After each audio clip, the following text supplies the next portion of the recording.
Nous allons nous intéresser à quelques transformations particulières de fonctions. Prenons tout d'abord une symétrie orthogonale d'axe OX. Prenons une fonction que nous appellerons f. Sur le graphique de cette fonction, prenons un point quelconque. Par exemple, le point de coordonnées 4 et 2.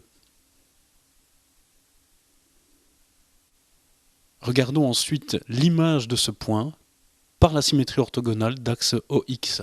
Nous la dessinons ici en rouge. Cette image a pour coordonnées 2 et moins 4. Si nous baptisons respectivement les points de départ M et les points image par la symétrie M', nous observons que la coordonnée A et B du point M devient A et moins B pour le point M'.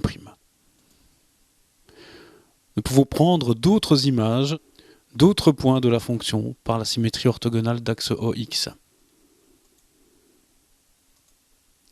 En les reliant, nous obtenons une nouvelle fonction en rouge qui n'est autre que moins f de x.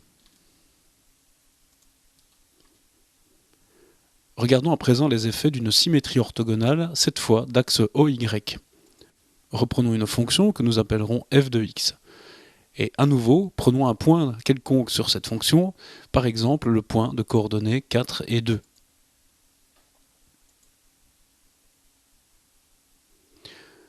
Son image par la symétrie orthogonale d'axe OY est sur le graphique dessiné en rouge. Cette image a pour coordonnées moins 4 et 2.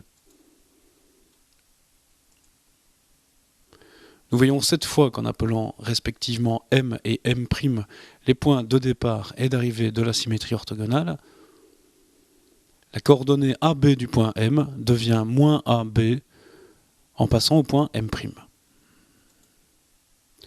Nous pouvons calculer les images d'autres points de la fonction.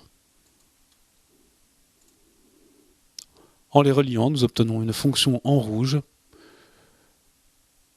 qui n'est autre que f de moins x.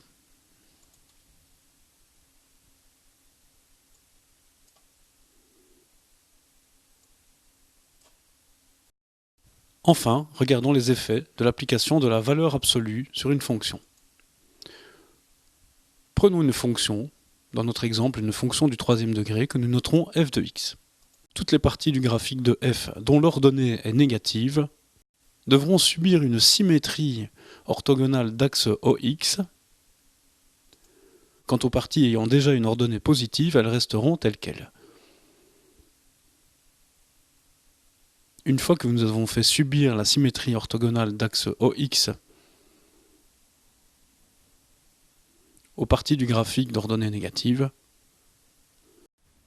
nous obtenons l'image par l'application de la valeur absolue de notre fonction f